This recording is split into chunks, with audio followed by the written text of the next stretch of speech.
तो आदाब, नमस्कार, जय हिंद, वंदे मातरम। मैं आपका अपना ठाकुर प्रखर सिंह और रात के 10 बज चुके हैं और कहानी का जो सिलसिला है 2 दिनों बाद फिर से शुरू हुआ है। आज कोई इधर उधर की बातें नहीं करूंगा, सीधा सीधा कहानी का रुख करूंगा। और आज की जो कहानी है, ये कहानी वास्तव में इतनी हैरान करने वाली है क्योंकि इस कहानी को आप शुरू से अंत तक जब सुनेंगे तो आपको खुद नहीं समझ में आएगा तो इस कहानी में सही कौन है, गलत कौन है। क्या जिसने कत्ल किया उसका गुनाह था, या फिर जिसने कत्ल करने को मजबूर किया उसका गुनाह था, या फिर जिसका कत्ल हुआ वो गुनहगार था। कहानी यूपी के हरदोई की है। कहानी यूपी के हरदोई के बिसरख थाना की है। दरअसल जून या जुलाई के महीने में बिसरख थाना क्षेत्र में एक एफआईआर दर्ज होती है। एफआईआर करने वाला कहता है कि साहब, मेरा नाम गुड्डू है और मेरा जो भाई है रंजीत अचानक से कहीं गायब हो गया है। न उसका फ़ोन लग रहा है, न वापस घर आ रहा है। हमने दोस्तों से पूछ के देख लिया, हमने रिश्तेदारों से पूछ के देख लिया, गुड्डू का कहीं भी कुछ पता नहीं चल रहा। अब ये बात जब पुलिस वाले सुनते हैं तो एक कंप्लेन दर्ज करते हैं, मिसिंग रिपोर्ट दर्ज करते हैं। दर्ज करने के बाद फिर अपने अपने काम पे लग जाते हैं, उसको खोजने में लग जाते हैं। काफ़ी टाइम तक खोजते हैं, लेकिन सारी की सारी छानबीन में, सारी की सारी जांच पड़ताल में कहीं से भी रंजीत का पता नहीं चलता। धीरे धीरे समय बीतता जाता है। पुलिस वाले दो धारी तलवार एक तरह से घुमा रहे थे। एक तरफ उन्हें लग रहा था कि रंजीत का किसी ने अपहरण कर लिया, लेकिन जो रंजीत था या फिर रंजीत के जो परिवार वाले थे, उनके पास ना इतने पैसे थे कि किसी ने पैसे के लिए कोई अपहरण वगैरह किया हो, ना ही उनकी किसी से कोई दुश्मनी थी। तो अपहरण का एंगल कहीं से लग नहीं रहा था, मर्डर का चांस कहीं से बन नहीं रहा था, क्योंकि अगर मर्डर होता तो कहीं ना कहीं बॉडी मिलती। पुलिस वालों को लगता है कि शायद जो रंजीत है घर को छोड़ के कहीं भाग गया है, घर वालों से कांटेक्ट नहीं कर रहा है। इसीलिए घर वालों को लगता है कि किसी ने अपहरण किया, चूँकि अपहरण करने के लिए कम से कम एक आध मोटिव तो मिलना चाहिए। पुलिस वाले यही सब सोचते हैं। सोचने के बाद धीरे धीरे केस पे एक तरह से काम करना बंद करते हैं। धीरे धीरे मामला बीतता जाता है, समय बीतता जाता है। जुलाई से शुरू हुआ ये केस, कायदे से कहें तो जुलाई 2022 से शुरू हुआ ये केस 2023 आ जाता है। रंजीत का नहीं कहीं कुछ पता चलता है। पुलिस वाले अपने तरीके से हर संभव कोशिश करके देख चुके थे। ना ही कहीं कोई दुश्मनी का एंगल था, ना ही कोई फिरौती का कोई ऐसा मामला था, ना ही कहीं ऐसी जगह वो जा सकता था। लिहाजा पुलिस वालों को लगता था कि जो रंजीत है वो कहीं कमाने खाने के लिए भाग गया होगा। घर वालों को ज़्यादा जानकारी नहीं है, इसलिए घर वाले परेशान हैं और हमारे पास और भी बड़े बड़े काम हैं, बड़ी बड़े ऐसे केस पड़े हैं। लिहाजा जो पुलिस वाले थे इस मामले को छोड़ देते हैं साल 2023 की शुरुआत में और बाकी मामलों में जुट जाते हैं। और कायदे से अगर कहें तो 26 जनवरी भी आने वाला था, गणतंत्र दिवस का अवसर था। लिहाजा पुलिस वाले इस गणतंत्र दिवस की परेड में, बाकी सारी चीज़ों में जुटते हैं। इस मामले को एक तरह से भूल जाते हैं। जुलाई से शुरू हुआ ये मामला, जुलाई बीतता है, अगस्त बीतता है, सितंबर, अक्टूबर, नवंबर, दिसंबर, जनवरी भी बीतने के कगार पे आ जाता है। 26 जनवरी की परेड होती है, सारे पुलिस वाले बढ़ चढ़ के इसमें हिस्सा लेते हैं। लेकिन इसी बीच एक फ़ोन आता है। फ़ोन करने वाला एक लोकल इंसान था, वहीं पास के गांव का एक इंसान था। वो कहता है कि साहब, जो चिपियाना बुजुर्ग इलाके में रेलवे यार्ड है उसी के पीछे एक तालाब है, और इस तालाब में अभी हम लोग घुसे थे किसी काम से। तो जैसे ही हम बाहर निकलते हैं हमारे पैर में कोई चीज़ टकराती है। टकराने के बाद जब हमने हाथ से उसको टच करके देखा तो कोई ठोस चीज़ थी। हमने उत्सुकता बस उस चीज़ को बाहर निकाला। तो बाहर निकालने के बाद हमने देखा तो एकदम कंकाल बन चुका किसी इंसान का वो शरीर था। अब साहब, हमें बड़ा डर लग रहा है कि हमने कहीं कोई गुनाह तो नहीं कर दिया, कहीं कोई सबूत तो हमारे हिसाब से नहीं मिट गया।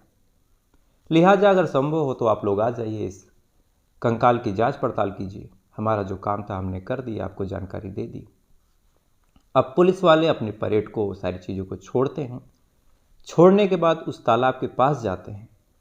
जाने के बाद उस कंकाल को कब्जे में लेते हैं। लेकिन कंकाल को देखने के बाद पुलिस वाले कहीं ना कहीं बड़े हैरान होते हैं, क्योंकि जो लाश थी, जो मैं बार बार कंकाल कह रहा हूँ, तो वास्तव में उस लाश के ऊपर न कहीं कोई मांस था, न ही कहीं कोई चमड़ा था। महज हड्डियां बची थी और उन हड्डियों के ऊपर कपड़े थे, जूते थे, बेल्ट फंसे हुए थे। अब पुलिस वाले बड़े चक्कर में पड़ते हैं कि एक लाश जो इसी तालाब में शायद कई महीनों से सड़ रही है, सड़ते सड़ते सड़ चुकी, बची तो सिर्फ हड्डी बची। अब ये लाश किसकी हो सकती है? पता नहीं कब से इस तालाब में पड़ी है। इसकी कोई कंप्लेन भी शायद हमारे पास नहीं है। और अगर लाश थोड़ी सी नई होती तो शायद हम एक आध महीने का रिकॉर्ड खंगालते, एक आध महीने में आसपास के इलाकों की गुमशुदगी की खबर खंगालते। लेकिन ऐसी लाश जो सड़ चुकी है, उसके बारे में हम पता कैसे करें? पुलिस वाले उसके कपड़ों की पॉकेटों को चेक करते हैं, वहाँ से भी कुछ नहीं मिलता। यानी अब सबूत के नाम पे, सुराग के नाम पे महज एक कंकाल था। कंकाल के ऊपर पहने गए कपड़े थे जो कि कायदे से पानी की वजह से लगभग 5-6-7 महीनों से पानी में पड़े थे, तो कपड़े भी लगभग सड़ चुके थे। कुछ टुकड़े या फिर कायदे से कहे तो कुछ अंश कपड़ों के बचे थे। अब पुलिस वालों को इस कंकाल की शिनाख्त उसी कंकाल के अनुसार और उस पर लिपटे हुए कुछ कपड़ों के टुकड़ों से करना था। अब पुलिस वाले इस मामले की छानबीन में जुटते हैं, जांच पड़ताल में जुटते हैं और सबसे पहले पिछले 1 साल के सारे रिकॉर्ड्स को खंगालते हैं। इधर कंकाल को पोस्टमार्टम के लिए भी भेज देते हैं। अब सबसे बड़ा चुनौती, बड़ा सवाल यही था कि 1 आध साल में न जाने कितने लोग आसपास के इलाकों से गायब हुए होंगे। अब इन मामलों में जहां न कोई ऐसी सॉलिड चीज़ है जिससे शिनाख्त की जा सके, और 1 साल में अगर आसपास के इलाकों को जोड़ा जाए तो कम से कम सैकड़ों लोग गायब हुए होंगे, सैकड़ों लोगों की हत्या हुई होगी, न जाने कितने मर्डर हुए होंगे, तो मामले को सुलझाया कैसे जाए? पुलिस वाले पिछले 1-2 साल से जितने भी गुमशुदगी के मामले दर्ज हुए थे, सबको बारीकी से चेक करते हैं कि क्या किसी में प्रोग्रेस हुआ है या नहीं, क्या बॉडी या फिर आदमी मिला कि नहीं मिला, कौन से ऐसे मामले हैं जो अभी तक पेंडिंग हैं, कौन से ऐसे मामले हैं जिनको सुलझाया नहीं जा सका। पुलिस वाले साल 2022 से ऐसे सारे मामलों को आसपास के सारे थाना क्षेत्र से जीरो इन करते हैं। जीरो इन करते करते करते करते करते करते पुलिस वालों की जो शक की सुई थी, वो इसी जुलाई महीने में गायब हुए इसी रंजीत पे आके अटकती है। पुलिस वाले रंजीत की फैमिली से कांटेक्ट करते हैं और कहते हैं कि एक बॉडी मिली है जो कंकाल बन चुकी है, आप आएँ, अगर कपड़ों के हिसाब से शिनाख्त कर सकते हैं तो कर लीजिए, शायद आपके ही घर के हों, बाकी ज़्यादा हमें भी श्योरिटी नहीं है। थोड़ी सी चिंता करते हुए, थोड़े से शक के आधार पे जो रंजीत का भाई गुड्डू था वो उस जगह पे पहुंचता है। पहुंचने के बाद जो कपड़े वगैरह रखे थे उनसे शिनाख्त करता है और शिनाख्त करते ही रोते हुए कहता है कि साहब यही मेरा भाई रंजीत है और किसी ने इसको मार के फेंक दिया। अब पुलिस वाले, जिनको पिछले 6-7 महीनों से लग रहा था कि रंजीत शायद कहीं कमाने चला गया है या फिर अचानक से घर छोड़ के कहीं चला गया है, 7 महीनों बाद उसे पुलिस वालों को लगता है और पता चलता है कि इस रंजीत का तो 6 महीने 7 महीने से कत्ल हो चुका है और जो कातिल है पिछले 7 महीने से खुले छत के नीचे घूम रहा है। अब ये बात पुलिस वालों के मुंह पे एक तरह से तमाचा थी। पुलिस वाले फौरन 302 में मुकदमा दर्ज करते हैं और हत्या और इन लाश को ठिकाने लगाने और सबूत के छुपाने के इल्ज़ाम में अब मामले को एक दूसरे एंगल से जांच पड़ताल करते हैं। सारे एंगल तो पुलिस वाले पहले भी खंगाल चुके थे कि क्या किसी से कोई दुश्मनी थी या फिर कोई रंजिश थी, लेकिन इन एंगल पे न शुरू में कुछ मिला न बाद में कुछ मिला। लिहाजा पुलिस वाले अब अपने मुखबिरों का सहारा लेते हैं। सारे मुखबिर एक्टिव करते हैं, सबसे कहते हैं कि पता करो ये रंजीत का क्या नेचर था, क्या कैरेक्टर था, क्यों इसका मर्डर हुआ होगा। पुलिस वाले 3-4-5 दिन तक वेट करते हैं और इसी बीच एक मुखबिर से खबर मिलती है कि जो रंजीत था ये किसी नेहा नाम की लड़की से बहुत प्यार करता था और नेहा से शादी भी नहीं हो रही थी। नेहा को पाने के लिए बहुत परेशान था, उल्टी सीधी हरकतें भी करता था। अब ये बात जब पुलिस वाले सुनते हैं तो पुलिस वालों को लगता है कि शायद यहाँ से हमें कुछ मामला मिल जाए। पुलिस वाले फौरन नेहा के बारे में पता करते हैं, नेहा के घर जाते हैं, नेहा से कांटेक्ट करते हैं। नेहा के घर जाने के बाद जब पुलिस वाले नेहा के परिवार वाले से मिलते हैं तो परिवार वालों का जो रिएक्शन था, अचानक से बहुत चौंका हुआ था। पुलिस वाले इस चीज़ को भांप जाते हैं और भांपने के बाद परिवार वालों को अलग अलग ले जाके जब सख्ती से पूछताछ करते हैं, थोड़ा सा दृश्यम स्टाइल में घुमा घुमा के पूछताछ करते हैं कि नेहा ने सच्चाई बता दी है। कभी नेहा से कहते कि तुम्हारे भाई शिवम ने सच्चाई बता दी है, कभी उनके पिता राम बाबू से कहते कि तुम्हारी बेटी और बेटे ने सच्चाई बता दी, तुम भी अपना गुनाह कबूल कर लो। तो जब इस तरह से पुलिस वाले घुमा घुमा के पूछते हैं तो अंत में सारे के सारे परिवार वाले टूटते हैं। और टूटने के बाद जो कहानी परिवार वालों ने सुनाई, उस कहानी को जब पुलिस वाले सुन रहे थे तो एक तरह से उन्हें भी नहीं समझ में आ रहा था कि इस परिवार ने सही किया या गलत किया। लेकिन अब कानून तो ना इमोशन से चलता है, ना ऐसी सारी चीज़ों से चलता है। बहरहाल जब पुलिस वाले पूछते हैं नेहा से और उनके परिवार वालों से कि तुमने कत्ल क्यों किया, तो इसके पीछे जो कहानी नेहा ने बताई उस हिसाब से नेहा और रंजीत का कई सालों से अफेयर था। रंजीत नेहा से बेहद प्यार करता था, नेहा भी रंजीत से बेहद प्यार करती थी। प्यार इस कदर परवान चढ़ा था कि दोनों ने एक दूसरे से ना कभी कोई पर्दा रखा, ना इन दोनों के बीच कभी कोई दूरी रही। आए दिन जब भी रंजीत को मौका मिलता वो नेहा के घर जाता। नेहा मूल रूप से बिहार की रहने वाली थी, लेकिन कुछ ही टाइम पहले वो थाना वेब सिटी में गाजियाबाद के आके रहने लगी थी। जब भी रंजीत को मौका मिलता वो नेहा से मिलता, दोनों एक दूसरे से संबंध बनाते, प्यार की बातें करते, एक दूसरे से शादी का वादा करते। नेहा भी धीरे धीरे बड़ी हो रही थी। नेहा के परिवार वाले नेहा के रिश्ते की बात करने लगते हैं। ये खबर जब रंजीत को लगती है तो रंजीत नेहा से कहता है कि मैं तुमसे इतना प्यार करता हूँ, तुम किसी और से कैसे शादी कर सकती हो। नेहा अपने परिवार वालों से बात करती है। परिवार वाले कहते हैं कि तुम्हें शादी वहीं करनी पड़ेगी जहाँ मैं चाहूँगा। नेहा बेचारी अपने बाप की इज्जत के आगे कहीं ना कहीं अब झुक जाती है। रंजीत को समझाते हुए कहती है कि देखो, तुमसे मुझे प्यार है, इसमें कोई दो राय नहीं, लेकिन मैं अपने बाप की इज्जत बेच के तुमसे मोहब्बत नहीं कर सकती।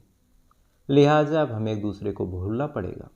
तुम अपनी किसी दूसरे से शादी कर लो, मैं भी पापा जहाँ कहेंगे वहाँ शादी कर लूँगी। रंजीत जब ये बात सुनता है तो सुनने के बाद एक तरह से जो उसका प्यार था अब वो ब्लैकमेलिंग में बदल जाता है। जो भी रंजीत और नेहा की पर्सनल वीडियोस थी, पर्सनल फोटोग्राफ्स थी, जो इन्होंने एक दूसरे के साथ संबंध बनाते हुए क्लिक किया था, एक दूसरे को किस करते हुए क्लिक किया था, और भी ऐसी सारी चीज़ें थी, उन सारी चीज़ों को नेहा को भेजते हुए कहता है कि अगर तुम मुझसे शादी नहीं करोगी तो ये सारे वीडियोस, सारे फ़ोटोज़ मैं वायरल कर दूंगा। अब ये बात जब नेहा सुनती है तो एक तरह से उसके पैरों तले ज़मीन खिसक जाती है कि जिस लड़के से मैं इतना प्यार करती थी, उसके प्यार के लिए मैंने इतना कुछ किया, वो लड़का इस कदर मेरे साथ आज कर रहा है कि मेरे फ़ोटोज़, मेरे वीडियोज़ वायरल करने की धमकी दे रहा है। नेहा कुछ समझ नहीं पाती, बस खाना पीना छोड़ के चुपचाप रोने लगती है। फ़ोन करता रंजीत तो फ़ोन नहीं उठाती, चूँकि एक तरफ बाप की इज्जत थी, एक तरफ उसकी खुद की इज्जत थी। फ़ोन वगैरह वो स्विच ऑफ कर लेती है। रंजीत का गुस्सा और पारा चढ़ता है। रंजीत अब नेहा के पिता जो राम बाबू थे उनसे कांटेक्ट करता है, उनसे कहता है कि मैं तुम्हारी बेटी से प्यार करता हूँ, मैं उससे शादी करना चाहता हूँ। राम बाबू कहता है कि मैं शादी नहीं करवाऊँगा, तुम बड़े बदतमीज किस्म के लड़के हो। राम बाबू का इतना कहना हुआ कि तुरंत रंजीत कहता है कि तुम्हारे व्हाट्सएप पे कुछ फ़ोटोज़ गई हैं, ज़रा देख तो लो। राम बाबू जैसे तैसे करके अपने व्हाट्सएप को खोलता है और सामने उसकी और उसकी बेटी की कुछ अश्लील फ़ोटोज़ थी। राम बाबू जब ये चीज़ देखता है तो एक तरह से उसका कलेजा सूख जाता है, ज़मीन पे बैठ जाता है, चुपचाप फ़ोन रखता है, नेहा से जाके पूछता है। नेहा भी चुपचाप रोते हुए सारी बात बताती है।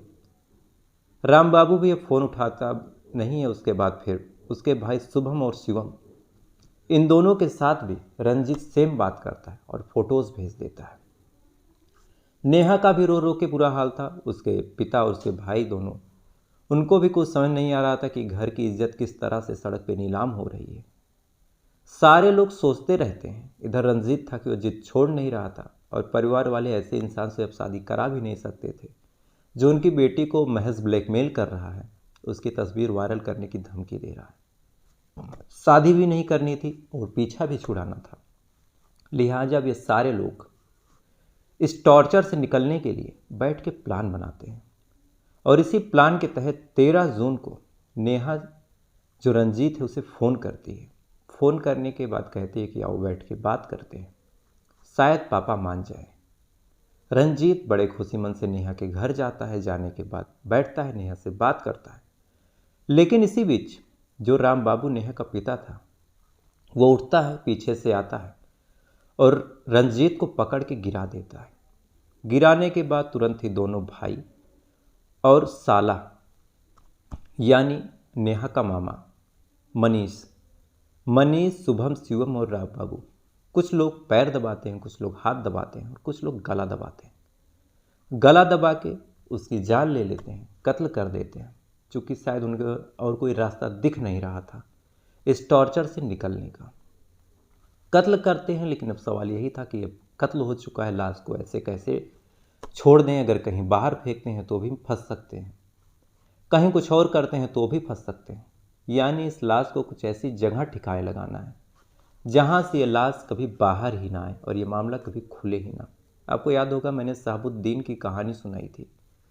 उसमें एक मामला तो इसलिए शहाबुद्दीन के ऊपर स्टेब्लिश नहीं हो पाया क्योंकि लाश ही आज तक नहीं मिली। तो यही ट्रिक ये लोग भी लगाते हैं। राम बाबू, शुभम और शिवम बाइक निकालते हैं, बीच में रंजीत की लाश को रखते हैं और रखने के बाद बाइक को लेके आसपास के इलाकों में घूमने लगते हैं। और ये इस कदर बैठे थे मानो देखने में ऐसा लग रहा है कि बाइक पे 4 नहीं केवल 3 लोग हैं। उसके बाद ये चिपियाना बुजुर्ग इलाके में जाते हैं। वहाँ पे एक रेलवे यार्ड है, वहाँ के पीछे एक तालाब दिखाई देता है। तालाब को देखते हैं, मामला सुनसान उन्हें दिखाई देता है। फौरन हुई उस लाश को पानी में इस तरह से फेंकते हैं ताकि ये लाश कभी तैरते हुए ऊपर ना आए। इनका प्लान सक्सेस भी होता है। लाश नीचे रह जाती है, सड़ जाती है। लेकिन जिस चीज़ में लाश फंसी थी वो तो मांस से फंसी थी। मांस जब सड़ गया तो कंकाल कहीं ना कहीं मिट्टी से थोड़ा सा ऊपर आ गया। कंकाल ऊपर आया, पैरों में फंसा, फंसने से ही ये मामला खुला। अब पुलिस भी जब ये बात सुन रही थी तो उन्हें भी समझ नहीं आ रहा था कि इस परिवार ने जो कुछ किया क्या सही किया क्या गलत किया। क्या कोई बाप इस कदर मजबूर हो जाता है कि अपनी बेटी की इज्जत बचाने के लिए उसे किसी की जान लेनी पड़ जाए।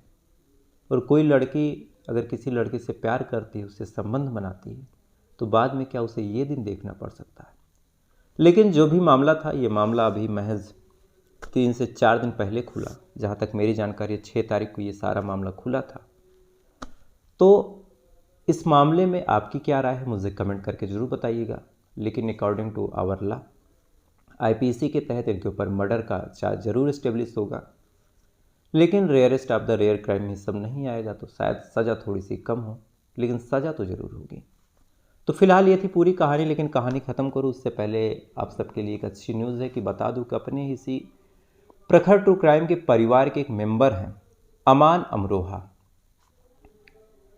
अमान अमरोहा जी को पुत्र रत्न की प्राप्ति हुई। हमारे इस परिवार में एक नया मेंबर जुड़ा। तो आप सबसे यही प्रार्थना है और मेरी ईश्वर से यही प्रार्थना है कि जो पुत्र हुआ है, जो बेटा अमान जी को हुआ है, वो बेटा शतायु बने और जितने भी दिन जिए, जितने भी साल इस धरती पे रहे, कभी भी अमान जी का जो चेहरा है या फिर जो उनका सीना है कभी नीचे ना हो। कुछ ऐसा करे कि शायद किसी अच्छी कहानी को जब मैं सुनाऊं, किसी बड़े इंसान की कहानी सुनाऊं, तो अमान अमरोहा जी की बेटे की भी एक कहानी जरूर सुनाऊं कि कैसे एक लड़का था, उसको मैंने बर्थडे विश किया था। एक बाबू जो किसी परिवार में जन्म लिया, मैंने उसको शुभकामनाएं दी और वो आज इतने आला दर्जे पे है, आला मुकाम हासिल कर चुका है। तो ईश्वर से यही प्रार्थना है, आप सब भी ईश्वर से प्रार्थना कीजिए कि जो बाबू है वो स्वस्थ रहे, खुश रहे, जीवन में आगे बढ़े। और एक और बात आप लोगों से कहनी थी कि मेरे एक वीडियो पे एक इंसान ने, मैं नाम नहीं लेना चाहता, उन्होंने कमेंट किया था कि भाइयों ये जो इंसान है प्रखर, ये चोर है। अब मैं भी सोचा कि भाई मैं चोर कैसे हो गया। फिर उसने बताया कि ये चोर है, इसने क्राइम तक से कहानी उठाई, पता नहीं क्या क्या रिसर्च किया और सुना दी। और ये कहानी आज के 3 दिन पहले या 4-5 दिन पहले मैंने सुनाई थी, जिसमें एक लड़की ने अपने हमशक्ल का कत्ल करके खुद को उसकी जगह दे दी थी। अब ये कहानी मेरे सुनाने के 4 दिन बाद क्राइम तक ने सुनाई, शम सर ने। हालांकि उनकी शख्सियत के आगे मैं महज एक धूल हूँ। लेकिन जिन महाशय ने ये कमेंट किया, हालांकि मैं ऐसी चीज़ों को आप सबसे डिस्कस नहीं करना चाहता, लेकिन कुछ ज़रूरी बात थी इसलिए बोल रहा हूँ। कम से कम अगर वो थोड़ा सा रिसर्च कर लेते, इतनी टाइपिंग कि उन्होंने इतनी मेहनत की, इतनी मशक्क़त की। रिसर्च कर लेते, थोड़ा सा देख लेते कि पहले किसने सुनाया। मैं डंके की चोट पे कह सकता हूँ कि उस कहानी को मैंने पहले सुनाया था, शम्स सर ने बाद में सुनाया था। और इस पे अगर मैं कहूँ कि क्या उन्होंने मुझसे चुराया या फिर मुझसे लिया, तो एक तरह से मुझसे बड़ा बेवकूफ़ इस संसार में कोई नहीं होगा। घटनाएं होती हैं, जो भी बड़ी घटना होती है, कभी मेरे पास पहले आ सकती है, कभी किसी और के पास पहले आ सकती है। जिसके पास जब आती है उसको रिसर्च करता है, चेक करता है, जो फैक्ट उसे पता चलते हैं, जो जानकारी उसे मिलती हो, आपके सामने आदमी रखता है। कोई भी इंसान हो 100% वो सही नहीं हो सकता। शम्स सर ने अपने मुंह से खुद कहा है कि मेरा कहा न कभी गीता है न कभी कुरान है, जितनी जानकारी मुझे मिलती है मैं सुनाता हूँ। और जितने भी स्टोरी टेलर है वही करते हैं। आप अगर अखबार उठा के देखें तो हर अखबार में कुछ ना कुछ अलग चीज़ आपको मिलेगी। तो कम से कम ऐसी बातों को बोलने से पहले आप लोग थोड़ा सा चेक कर लीजिए कि कोई किसी को कॉपी नहीं करता। न्यूज़, ये सारी चीज़ें, इतनी घटनाएं आज के संसार में, आज की दुनिया में हो रही हैं कि कोई भी एक उठा लो, थोड़ा सा पता कर लो, संबंधित थाने में फ़ोन कर लो। अगर आपका बात व्यवहार अच्छा हुआ तो थाने वाले जो आला दर्जे के अफसर है, जो इस मामले में जांच पड़ताल करते हैं, कायदे से सारी डिटेल तो वही आपको दे देंगे। जो संबंधित वकील है जो इस मामले में एक मुकदमा लड़ रहे हैं, आप उनसे कांटेक्ट कर लो, सारी बात वो बता देंगे। आपके पास खुद इतना ज्ञान होगा कि आप कंफर्म कर लीजिए कि कौन सी जानकारी सही हो सकती है, कौन सी मनगढ़ंत है। जो आपको सही लगे वो बता दीजिए। यही तरीका होता है स्टोरी सुनाने का। तो शायद मुझे लगा कि ये बात आपके सामने रख दूँ। हालांकि मैं कहना नहीं चाह रहा था और किसी की भावना को आहत करना भी मेरा काम नहीं है। मेरा काम महज कहानी सुनाना है। लेकिन अगर कुछ मन में डाउट हो तो मैं सोचता हूँ कि दूर कर दूँ। तो बहरहाल ये सब तो फालतू की बातें हैं। लेकिन अमान जी, आपको एक बार फिर से हज़ार हज़ार शुभकामनाएं, करोड़ों बार। तो फिलहाल ये थी पूरी कहानी। अब आपसे कल फिर मुलाकात होगी किसी दूसरी कहानी के साथ। तब तक अच्छे रहिएगा, खुश रहिएगा, अपना ख्याल रखिएगा। जय हिंद, वंदे मातरम।